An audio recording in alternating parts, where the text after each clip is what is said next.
Richardson police line. How do you see the number? I searched for CA Richardson police department. Where? On the web browser. There's nothing on your web browser right now. I feel, the moment I'm done with whatever I'm looking for, I just clear. Yeah, swipe it out. Okay. Did you think it was an emergency? It was an emergency, yeah. Why didn't you dial 911?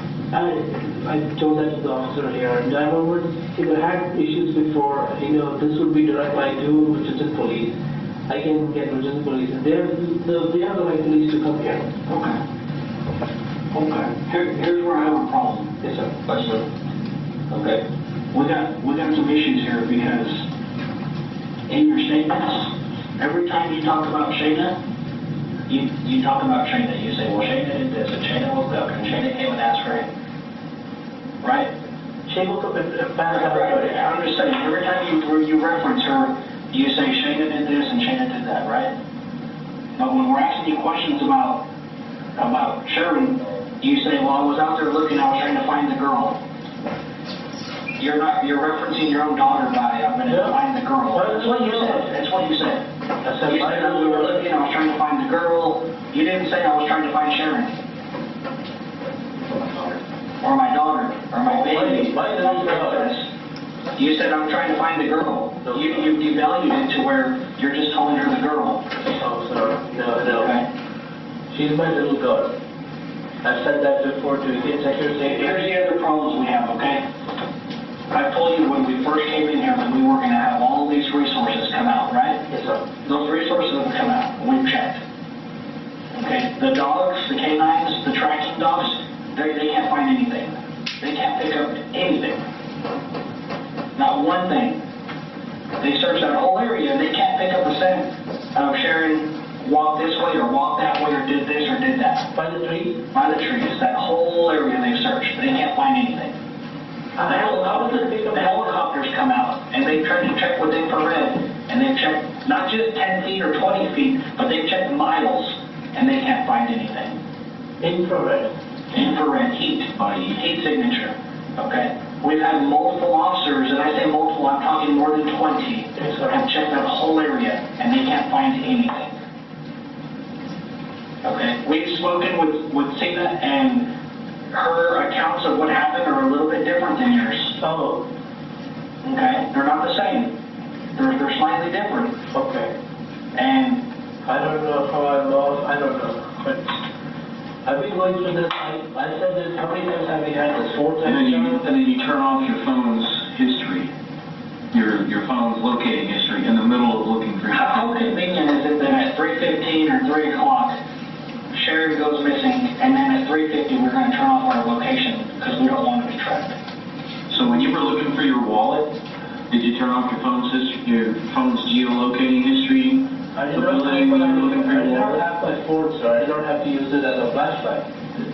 You would have had your phone with you because you were on the conference call, and then you started driving, talking on the phone. I know, sir. But I kind of know. I don't have to feel that I was the one is gone, right? I'll tell you what I'm going to do on my phone. I'm gonna activate airplane mode. That's what I just did. I've activated airplane mode. Okay. Okay. So my airplane mode is on. I'm going to go to my text messages, and the last person I text messaged, or the last 3 people I text messaged, or the last 4 people I text messages, there's not one message on here that says you turned off your geolocating device. Not one. And airplane mode is on. The only way that message comes back is if you turned it off.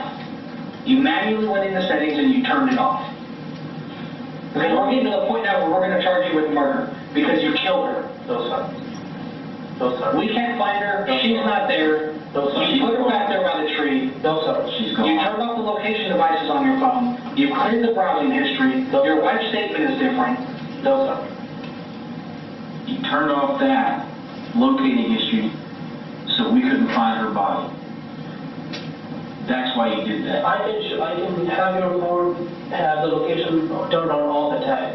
The location is turned on by default But all you the time. turned it off in the middle of the time that you're supposedly looking for your little girl, for your daughter. No, I You don't turned it know. off. The phone doesn't lie. Phone didn't lie. If it doesn't lie, you showed it to me. Okay, right. So we should agree on You that. didn't put it in airplane mode, and the flashlight thing I doesn't would turn not off the locating I service. would not put it You on. turned off the locating service so we can't track your device where you were at 3:50 in the morning to figure out which dumpster you're putting your daughter in? No, sir. Where did you put her? No, sir. She's out there. Where is she at? She's not there.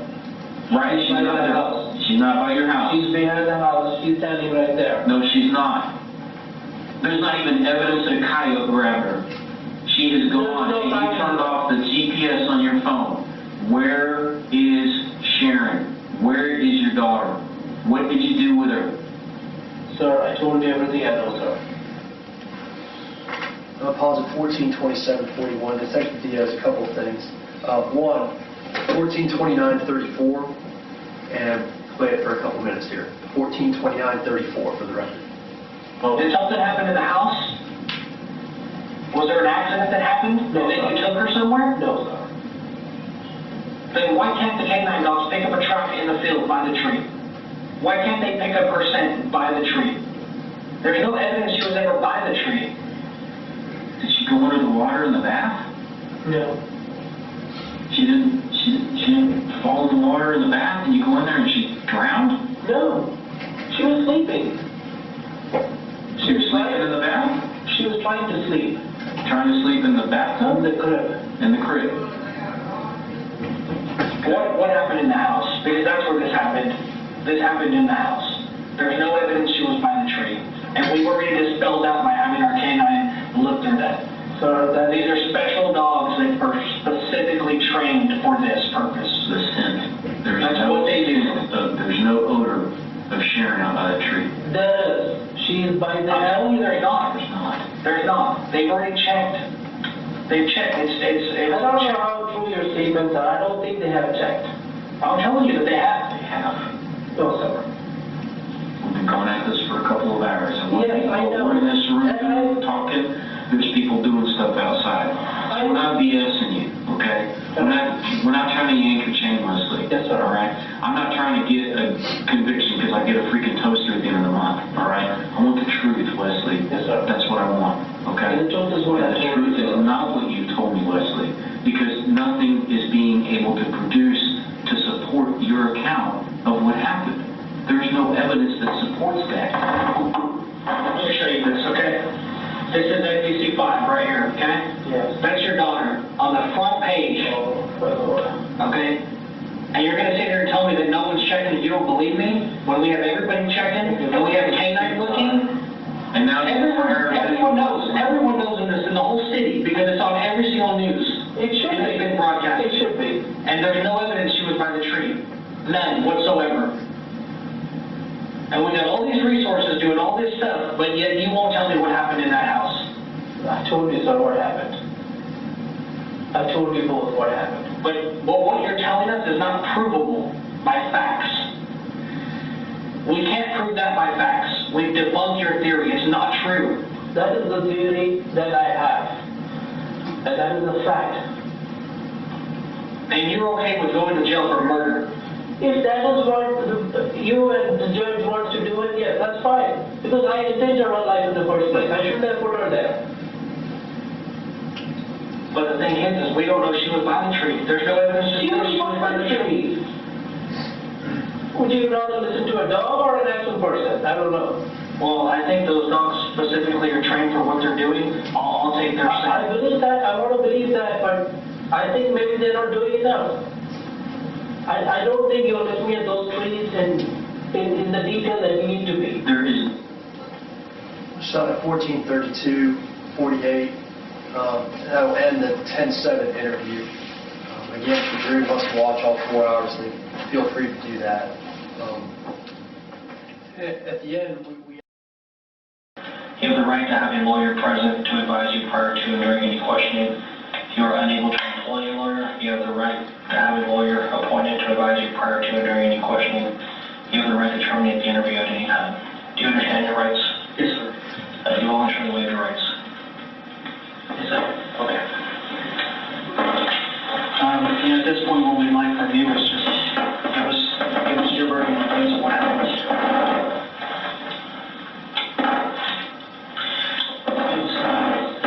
Friday morning, and both the girls were given their breakfast, but Sherin had a peanut butter sandwich one slice of bread, folded in half, and she takes one bite and starting at like 7:45 in the morning. And even till 8:30, she's not done with that one bite. And so we decided we cannot send her to school without eating anything at all. So I go and drop off Shayna to school, older one, to school, and I come back by 9:30, and Sherin is still at that one bite. And Cindy, my mama, I'm going to call her mama. Mama is in the other office room working. And I get upset at Sherin and tell her, why aren't you finishing the food? You got to take another bite, take another bite. So by around 10:30, she takes 2 more bites, and her mouth is totally full. That the first bite and the second and third bite is just all chewing up in there. You know, it's obvious she does not like that sandwich. And we were told to work on different textures of food with her. And so she just wouldn't swallow it, just chew, you know, it comes out of her mouth, and puts her hand and puts it back in. Anyways, by around I think 11 o'clock, she has done this before, she did it again. She started, you know, pushing her tummy, pressing her tummy, and this is typically where she is telling herself, you know, if you don't want the food, if you don't want it in your mouth, then throw it out. And so she threw out her food on the feeding table tray. And high chair? The high chair tray. High chair tray. So she so basically all that she had that morning, everything and even more, everything that's in her tummy from last night, everything just spilled over, and there was just few, like 1 or 2 drops of blood in there too. So I got Cindy and, you know, so we had a virus going on in the house, and she was coughing Thursday night, the whole of Thursday also. So we thought it looked like something that would come out of a broken throat. Anyways, saying that, you know, that's fine, don't let her eat the rest. She's just going to keep chewing at it more and more. So she's sitting in the high chair while she was eating the peanut butter and sandwich. Yes, and I was sitting by the, you saw butterfly afterwards, that's what I said at work. I can see her sitting inside in the room. So she says, let me fix her milk, and her at least have milk. And so at 12, she got her 8 ounces of milk. Now, Sherin, you know, we've been told by children's doctors that she needs to have at least 2 glasses of milk, 16 ounces of milk. And so we had progress to that level, and, you know, when we see her having so much milk, her cognitive skills are improving. She can count from 1 to 10. Her speech is slowly getting better, not there yet, but, you know, 1, 2, I think she's making an effort. So that extra milk is there, but it should definitely show all that high calorie. But towards the past maybe 2 weeks or so, the second milk was out of the question. She slowly somehow trained herself to have 1 milk for an entire day. But she was eating her meals also, just a little bit. And so that concern was there with me. And, you know, I could see that in the lack of milk, slowly her counting skills started going down too. So she said 1, 2, and then she's like, what's the next one? She would say 1 to 10 in a row. So I said, I see that difference in her cognition, and, you know, that extra milk wouldn't, the lack of that extra milk definitely started showing. So anyway, she started milk at 12 o'clock, and she's standing by the refrigerator at 12. And then it's time to go pick up Shayna. So Mama goes and picks up Shayna, and I'm busy at work. I thought something came up, I'm doing something at work. So the next thing I know is Mama and Shayna are coming in. And I'm looking at Sherin, and, you know, her 8-ounce bottle maybe just, you know, half an ounce or maybe just an ounce is over 8 ounce. It's left over? No, it's just all drink, you know. Yeah, so we're talking about 2 or 2.5 hours, 12 to 2:30 there. And I'm like, Sherin, you got to finish your milk. You got to finish it, because if she doesn't finish it by at least 4, we can start the next milk by 6 and have something by 10. That's what I'm calculating here. But she just started getting a little more sour on me. Anyways, so Shayna comes back, and so Shayna has her leftover lunch from school. So the rule is you have to finish your leftovers as soon as you come. So Mama says, you know what, let her stop drinking, let her eat some snacks. At least there's something get into her tummy. So both the girls are back in the high chair at 2:30, 2:45-ish, and Sherin finishes her lunch, but Sherin is still munching on her snack. I think it was the Choco Puffs, I think, so I'm not sure. I was busy finishing my work. She had maybe 10 Choco Puffs to finish, like at the fourth one, and she's like, or very completely showing lack of interest in eating. So anyways, I tell her, okay, why don't you finish your milk? You go finish your milk, at least finish half of it, then you can get a nap with Sherin. So from around 3 o'clock, she's at that milk, which is 7.5 or maybe 7, I think. I'm not sure on these numbers, but there's a lot left, a majority left. By 3:30, Sherin is like about to fall asleep in her in her chair. But Sherin is a booster, or she's a chair? Booster. Sherin is on the booster and Sherin is on the chair, high chair. Yeah. By 3:30-ish, Sherin wants to definitely go to sleep. She had a tough day at school, I think, so she wanted to go get her sleep. But Sherin is still standing over there. And I made the decision that Sherin go to sleep. Sherin, you're going to stand there till you finish at least half, and then you can get something of the sleep. Something, because she hasn't had a nap at all the whole day. She barely had anything to eat. Anyways, the next thing I know, Sherin is already up. It's already almost 5 o'clock, and I look at Sherin, and I'm so busy at work, I forget to see what she's doing. So I'm looking at her. She's not even having the milk in her mouth. She's just holding it like this, passing time, looking there and here and things like that. And then I'm like, I'm already very upset at that point because it's already 5 o'clock and she hasn't finished even half of milk. Anyways, it was 5 o'clock, right? And then we think, okay, maybe let her eat some more snacks. You get some more snacks maybe, and then we give both the girls, I forget what, chocolate almonds. Yeah, both the girls get chocolate almonds and gummy bears, and that she eats. So chocolate almonds she loves, she can crunch it easily, she I think ate 1 or maybe 2. And she had like 3, 4. Then I don't want to feed her too much of the meal so that she'll skip on the milk. I'll just give her 1 or maybe 2 chocolate almonds, so that will be an appetizer for her to finish her milk. Time goes by, it's again past 9 o'clock or something, and the dinner time is there, and even still Sherin is at probably 6 ounces of milk. She's at 6, meaning she only drank like 2? That's it. More than half is there, so I'm assuming it was 5.5, 6. Yeah. So, dinner is served, and we want to give her something to eat, but I don't want her to focus on her dinner and then skip on her meal. So what time is that? It was around 9 o'clock, 8:30-ish, 9 o'clock. Okay, dinner at home, or? At a restaurant. So you made dinner? No, it was at a restaurant. Okay, where did y'all go? We went to, on the border. Okay. On the border. And who went to dinner? So, Sydney, I mean, we all wanted to go, but I kind of forced the decision that Sherin stay home. I said, because she hasn't finished her milk, let her stay home. And they both were unhappy, but I said, she needs to learn this. We've never done it before, but she needs to learn. Some rules need to be set. So we leave home by around 7:30, and we are back by 8:30, 8:45. So who stays home with Sherin? Nobody. She was by herself. Yeah, where did you put her? By the refrigerator itself. Just standing there?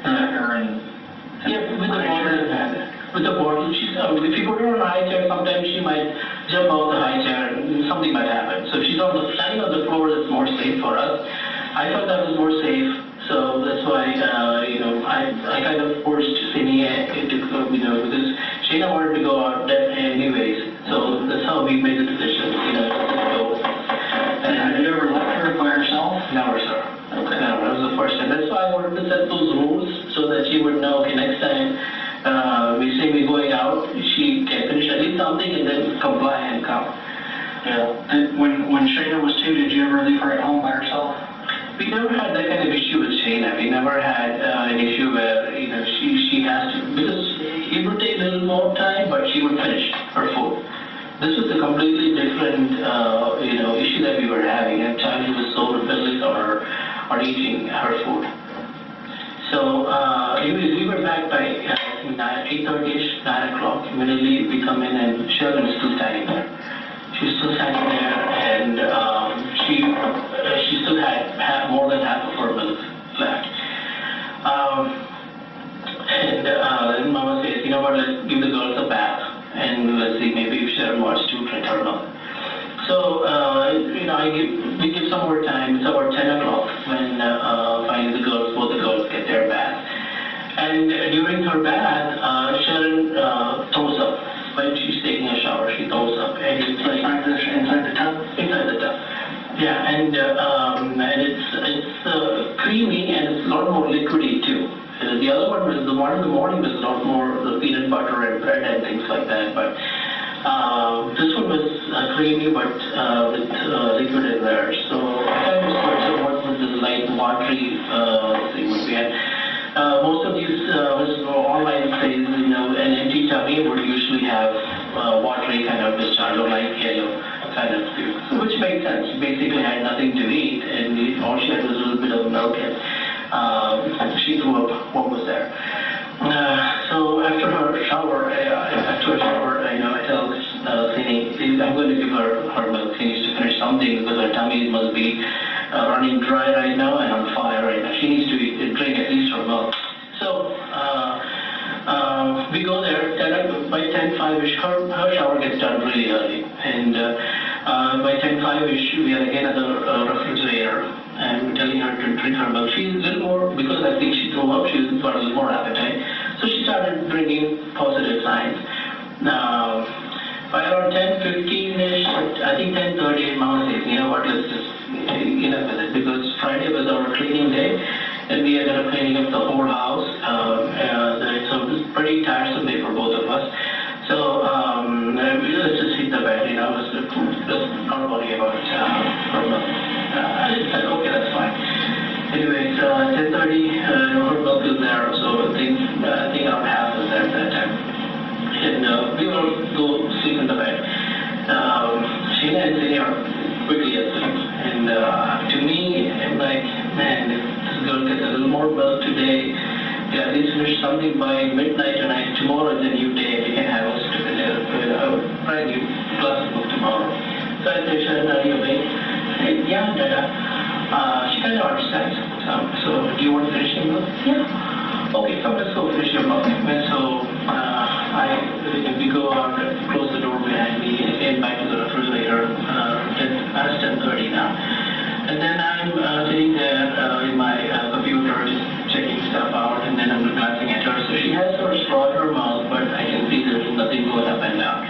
No movement in her mouth at all. So it just keeps frustrating me, and it's now around 11:30, 12ish, and I'm like, there's got to be something else we can do, because I was getting really tired. By 12:30ish, I tell Sherin, I'm going to leave you in the garage, and I'm going to come stand inside. If you don't finish your milk, you're going to stand in the garage until you finish your milk. Is that garage door closed or it's open? It's closed, yeah. At no point was it open. It was closed the whole time. Anyways, so she's standing in the garage, maybe looking past 12:30, almost to 1 o'clock. And I'm inside on my computer again, and then I decide maybe I should clean up the utility room. I forgot, and that was the last week, the utility room where the washing machine and dryer. So I was cleaning up the utility room, she's still standing over there. The next thing I know, the time is almost 2 o'clock. And I'm looking at her, and there's, it's dropped out past half, but there's still maybe 4 ounces or maybe 3.5 is there. So, you ever done this before with her? First staying up till 2 in the morning? First time. And that's why I was, it's a battle of wits, for the little child, trying to see who's going to win, and anyways,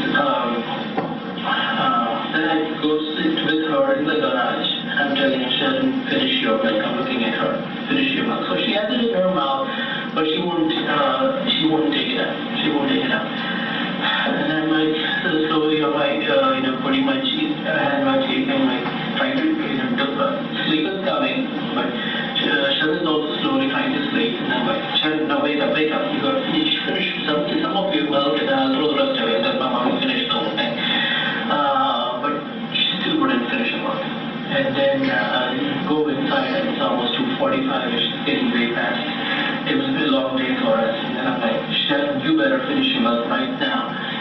And she's kind of very playful at that time. She's like, laughing, giggling at me, thinking I'm making a joke. And I'm like, Sherin, finish your milk.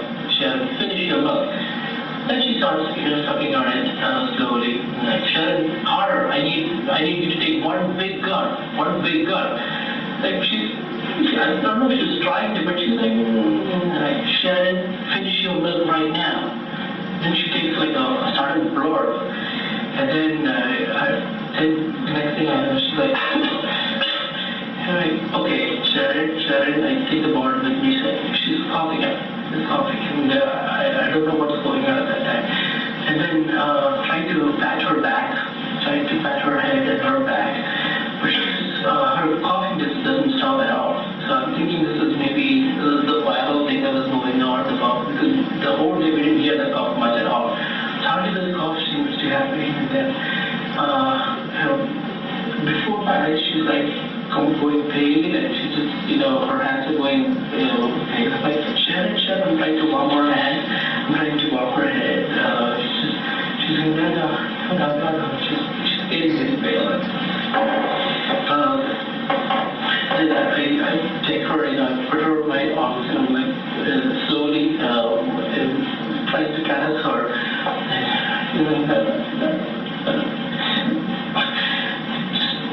Next thing I noticed, her hands were really cold. I think cold and her fingers just go there. And then I tried to rub her feet.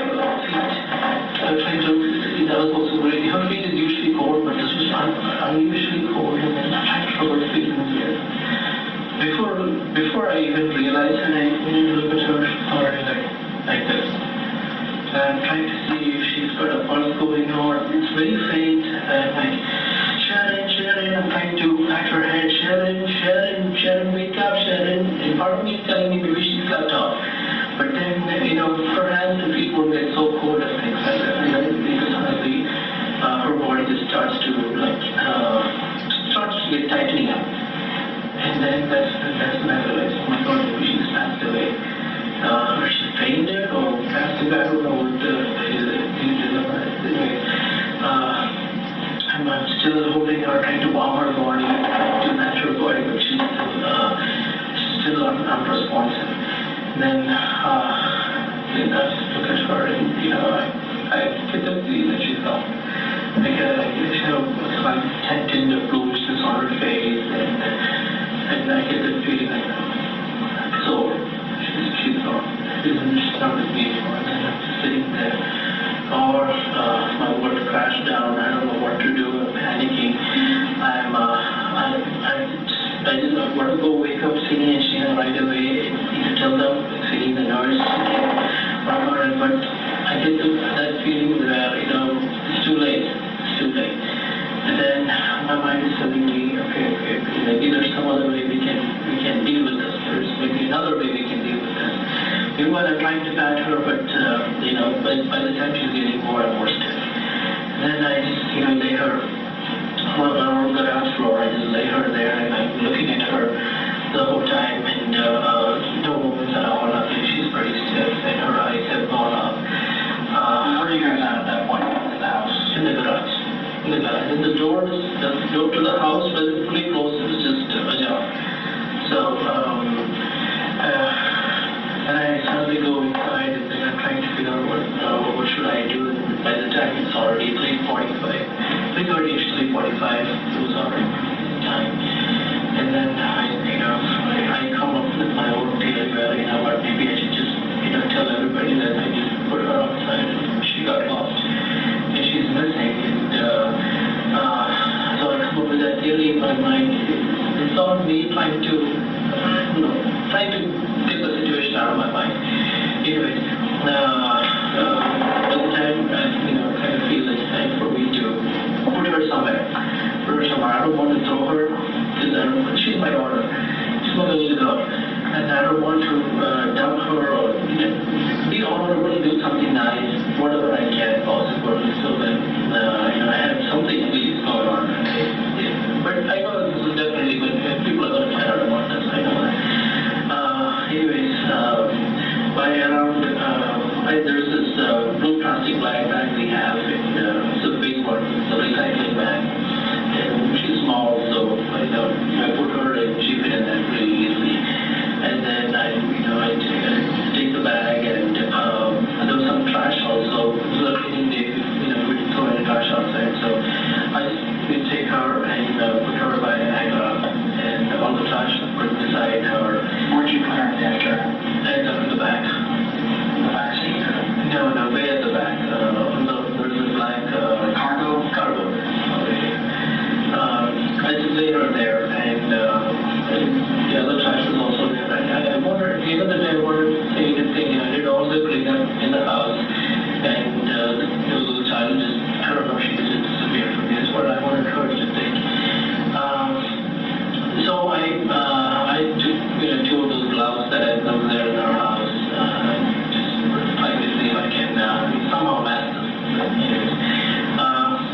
was... I went in and grabbed it. She left her robes and then, so essentially in the washer was her robe and your clothes. And that's it. Okay. And then that's the clothes you were wearing that night? I don't think so, because the moment I came in, I cleaned up all my clothes. And did you ever pull it out of the washer and put it in the dryer? Yes, I mean, the next set came into the washer, right, so I just put it in the dryer and started the fire off. So the clothes that was in the dryer, your clothes that you were wearing that night, is in that clothes? It was, yeah. And then the clothes that was in the washer when we got there, that's the second load of laundry that you did. Right. Okay. That's after the police started showing up. Maybe once they came, the instinct where nobody dirty clothes lying on the floor, so just either we put it in the laundry basket or instinct, no, I just put it in the laundry and turn it on. It just didn't take too much into it. So what happened after that? After you wash your clothes and what? Now what? Well, you put the stuff on the cylinder, and then what happened? Where'd you go? Then I got out of the officer, got her to Spring Valley, and then what's the other street? Grove Road. I wanted to go by Spring Valley again to see if there was anything that I left behind or something. So you went north on Grove? I think so. But the Grove is Spring Valley. The other way from McDonald's? Correct. The other way to here. So I take a right on Spring Valley. So Spring Valley goes right over the railway tracks and right over where the Sherin is. And then I went slowly went by there to see if there was anything behind. Somebody told me I think there was nothing at all. On the officer, and then I came straight back.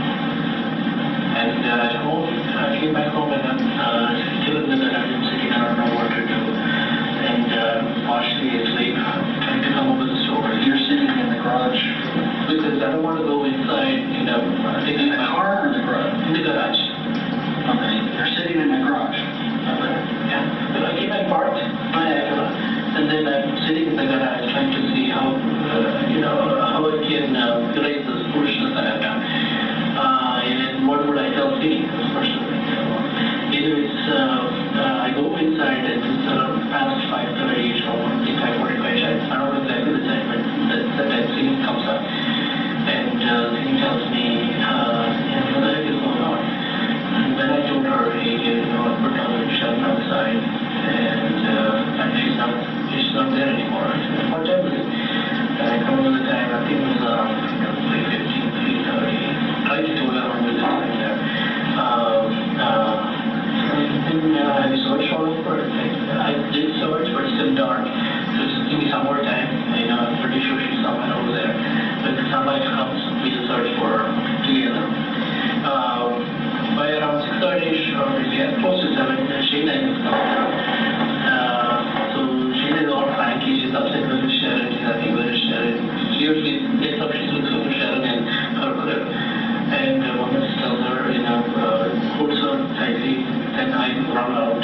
When sunlight is there, I run out trying to show that I'm looking for my little bird. I'm literally just standing by the garage and just wondering what to do. Wait there for 45 minutes or so, and then I come in and say, what I think I'm going to call the police and say, call the girl is missing. So I think that's around the time that I called 8 o'clock. Okay. What did you do before you called the police at that point? Just pick up the phone and call? Yeah, we're talking to Zenny. Was there any option to wake up neighbors? Should we have the whole community here? And I know there's no point in making up the community disturbing them now. Because I kind of know where my little girl is. And so I said, no, let's just call the police. Let them come and get involved in this first. So you called or you called? I called. Just call 911? No, sir. What I've done previously with my model got lost is I just search for Richardson police and Google would show call. And so I just hit the call button and it would get. I just want to directly reach out to